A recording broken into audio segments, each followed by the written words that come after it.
The Balkan Cauldron is boiling again. Border barricades, military threats, and armies on high alert. Images of wars of the 1990s immediately come to mind. In recent months, relations between Kosovo and Serbia have become heated again, so much so that Europe, still in shock at the events in Ukraine, has begun to fear the outbreak of another major military conflict. Is there such an eventuality? Let's take a look at what lies behind the recent tensions between Belgrade and Pristina, and if there is a potential solution for them. Welcome to the 20s Report.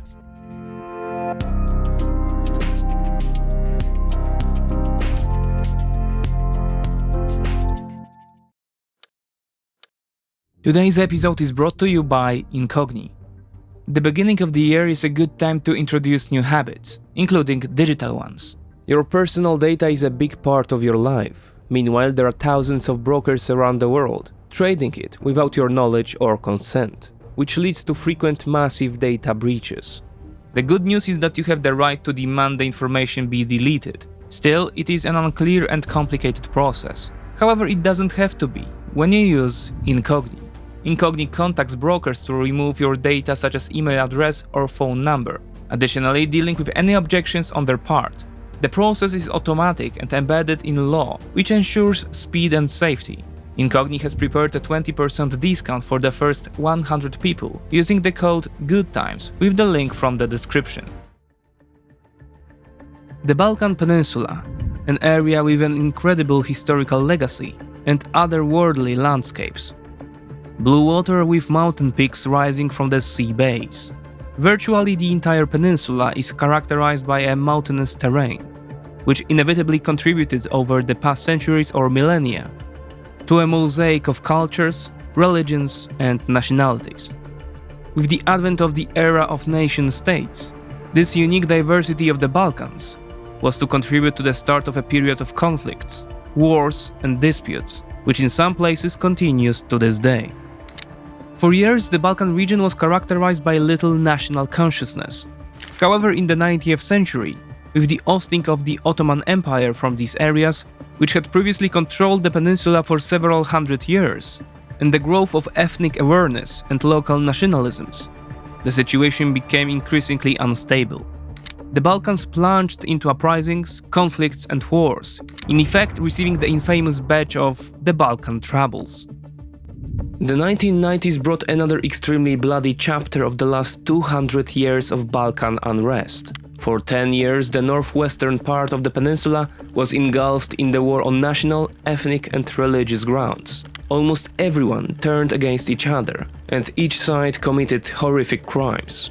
Yet, although nothing is black and white about the Yugoslav wars, we must note that the bloodiest of these was the Bosnian War, which was triggered by an independence uprising by Bosniaks, mostly Muslims, against Yugoslavia, controlled by Orthodox Serbs. The civil war ensued. It included concentration camps, in which, according to some estimates, up to 100,000 Bosniaks died. To this day, the Serbs more or less deny these figures. Still, the fact remains that the Serbian genocide in Bosnia was the first European war event to be formally classified as genocide since the military campaigns of Nazi Germany. Many of the key individuals from the former Yugoslavia who committed it were subsequently charged with war crimes and convicted, including Radovan Karadzic and Serbian general Ratko Mladic.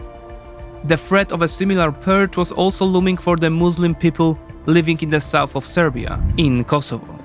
Kosovars are ethnic Albanians and Muslims, but inhabit an area considered core by Serbs, because of the Orthodox religious sites there, among other things.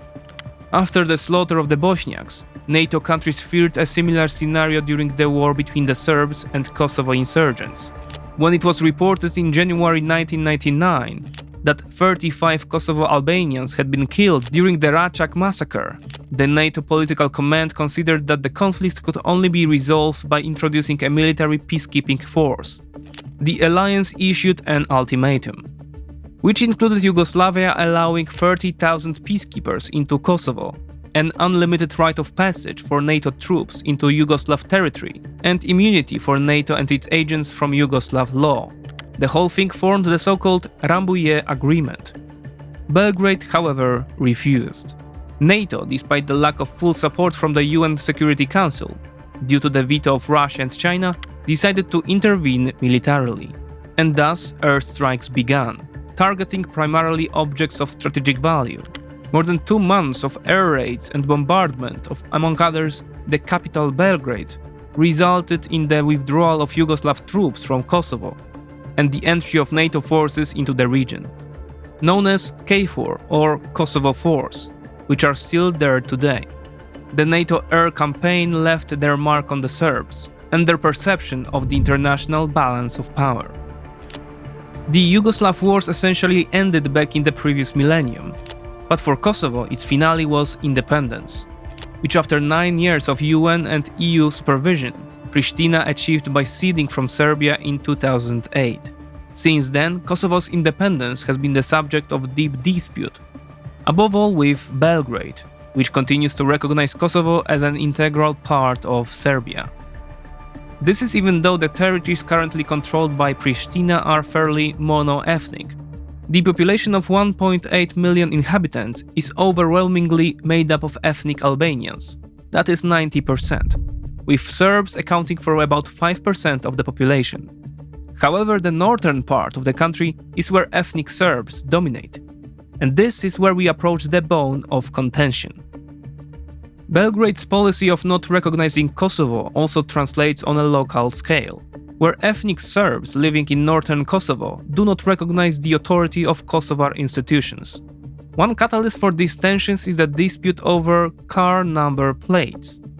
Pristina, in an attempt to consolidate its control over the problematic region, has called on the Serbian minority who still use the old Yugoslav plates to change them to new Kosovan plates. The issue has been dragging on for a long time, but Pristina's ultimatum has brought a new wave of tensions, protests and threats. Europe, shocked by the outbreak of war in the east, has begun to fear another conflict, this time in the south of the continent. With this very general historical outline behind us, let's answer the question: are these fears justified? Is the Kosovo-Serbian war a realistic scenario? For the sake of reassurance, it should be noted at the outset that no, it is improbable, but let us look at the whole puzzle a little closer. The decade of Yugoslav wars is still firmly embedded in the memories of the people of the region. It is no different for Serbs. And emotions that often accompany these memories are regret and anger at the West for bombing the country, especially its capital. It is also an injustice that the Serbs see in the assistance of the Western powers that deprived Serbia of Kosovo and Metohija, the two regions that make up the Republic of Kosovo. When asked about the national interests of the country, most Serbs will answer that the primal Belgrade interest is territorial integrity, which includes the entirety of the Republic of Kosovo. On the other hand, for the last 20 years, Serbia has been penetrated by economic influences, above all the European Union, and the prospect of membership in the Union. However, the countries and institutions of the West are the leading guarantors of Kosovo's independence. And so these two conflicting interests have defined Belgrade's politics in recent years, and allowed the man who was best able to capitalize on the aforementioned sentiments of the majority of Serbian society to come to power.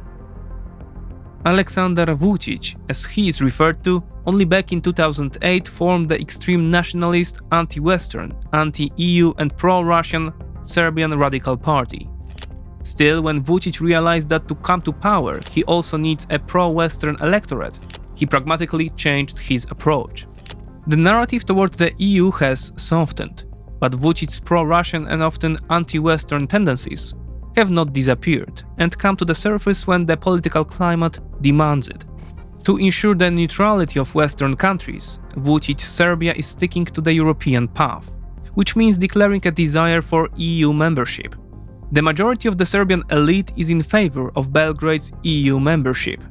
At the same time, however, Belgrade is increasingly moving away from the West by narratively moving closer to Moscow and Beijing, which support the Serbian campaign of non-recognition of Kosovo.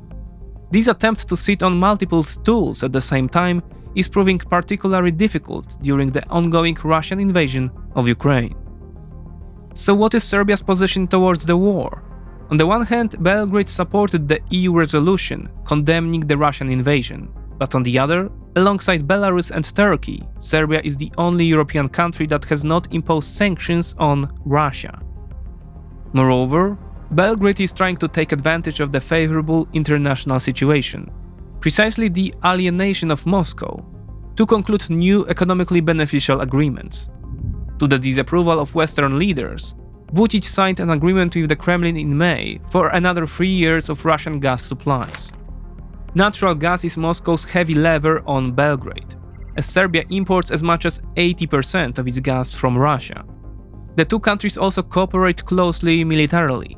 In recent years, Serbia has brought or received, among other things, fighter jets, tanks or air defense systems from Russia. Cooperation has developed to such an extent that Moscow has opened a defense ministry office in Belgrade. But it seems an even more critical aspect of the Russian-Serbian friendship is the common ideological and historical underpinning. The current leaders of Russia and Serbia are united not only by historical affinity, but also by a vision of statehood that promotes strong nationalist tendencies, says Aleksandra Tomanić, executive director of the European Fund for the Balkans. The instrumental use of the Orthodox faith is not insignificant either. Moscow seeks to fuel pan-Slavic Orthodox nationalism and exploit divisions wherever it can. It has supported Bosnian Serb leader Milorad Dodik in his threat to cede from Bosnia, and is spreading disinformation to reinforce Kosovo Serb hostility towards the government in Pristina. Russia's attack on Ukraine only added fuel to the fire, inciting extreme nationalism among pro-Russian Serbs, bringing back memories of death and destruction among survivors of the Yugoslav wars in the 1990s. Russia's explanation of the invasion to the Serbian public was simple. Since NATO bombed Belgrade, it has no moral right to speak out about Ukraine. NATO talks about the territorial integrity of Ukraine, but what about the territorial integrity of Serbia? And such an explanation in Serbia often finds fertile ground. There are plenty of reasons why this logic is flawed, including the manner in which Kosovo gained independence, the ethnic divisions, or the events that preceded the NATO intervention, and so on. The topic is so vast that it would take up a whole separate section, so we'll not go into it further. Still, it can be argued that the Kremlin is skillfully playing up Serb sentiment for its own benefit. At a time when Moscow doesn't have many allies, especially in Europe, Serbia is a valuable resource. But here too, there were moments when Belgrade may have felt betrayed. In 2014, Putin compared Kosovo's independence, achieved in 2008, to the situation of Crimea after its annexation. Thus, in a way, he supported Kosovo's independence in order to gain recognition of Crimea's Russian status. Such words from the mouth of the closest ally came as a shock to Belgrade. In the background lurks China, which also plays a vital role. Serbia is the largest recipient of Chinese investment in the Western Balkans, with more than 60 active projects in the country. The Serbs also place military orders in China for air defense systems and drones, among others. Beijing recognizes Serbia as one of the critical entry points to Europe in its Belt and Road project, which amplifies Belgrade's ambitions. At the time when Belgrade is under pressure from the EU to comply with sanctions against Moscow and from Russia not to close its doors, Beijing becomes even more essential and represents a third way.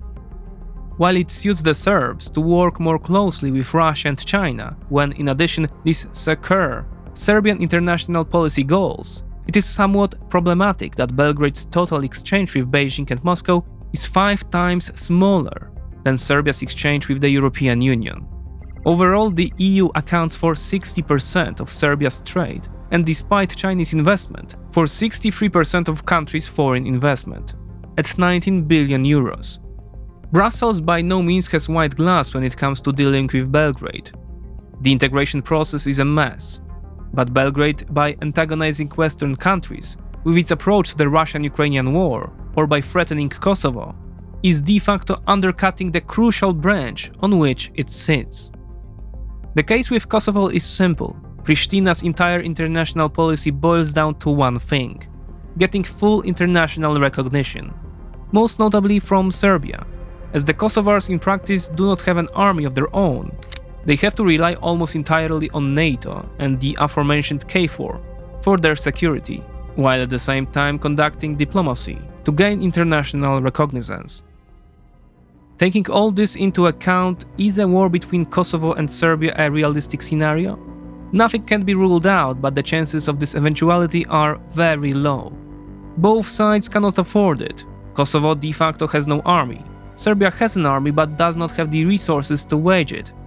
Above all, Serbian attack would almost certainly be met with a response from NATO, which in light of events in Ukraine has become more proactive. Quote, "The NATO-led KFOR's Kosovo Force mission is closely monitoring and ready to intervene if stability is threatened, in line with its mandate." Unquote.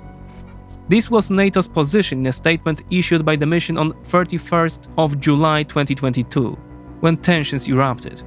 By contrast, Serbia's potential patron, the Russian Federation, is bleeding on the Ukrainian steppes, so the chances of Belgrade's support in a hypothetical conflict are illusory. It is clear that Belgrade would be committing diplomatic and economic suicide with such a move.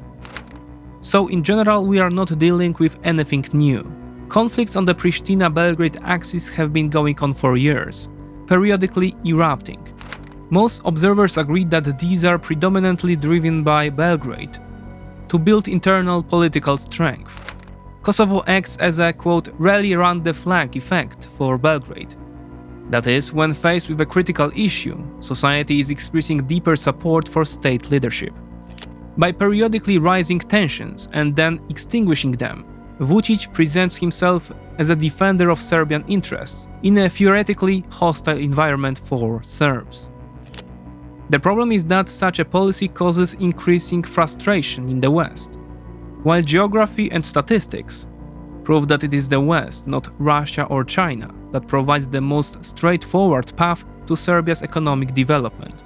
It should be noted again that Brussels also has its homework to do here, since years of deceiving the Balkan countries have led to a decline in trust towards the Union. The most recent example was a disrespectful attitude on the issue of candidate status for North Macedonia. The Union had conditioned this possibility on Skopje changing the country's name to North Macedonia. Still, when Skopje did so, the Union, specifically France, still vetoed the start of talks with further conditions. And what about the Serbia-Kosovo conflict? Is there a potential solution? It is a complex topic, but a potential compromise is presented by Nathan Al-Bahari, a Serbian politician, via the European Council on Foreign Relations. It would be based on the so-called two-Germany model. This would include Serbia recognizing the de facto independence of Kosovo, but would not recognize it de jure, and would not sign or ratify such independence. On the other hand, the Kosovo authorities would allow the formation of the Association of Serbian Municipalities, or ASM, a semi-autonomous community of ethnic Serbs, which would operate according to Kosovo law, but with competencies as yet undefined. The normalization of relations would help both Pristina and Belgrade, for whom in such a scenario, the prospect of European Union membership would become real. With current strained relations with the West and Vučić's aggressive rhetoric, this seems impossible. Finally, thanks to the sponsor of today's episode, Incogni. Check out Incogni using 20% off for the first 100 people with the code GOODTIMES, using the link in the description.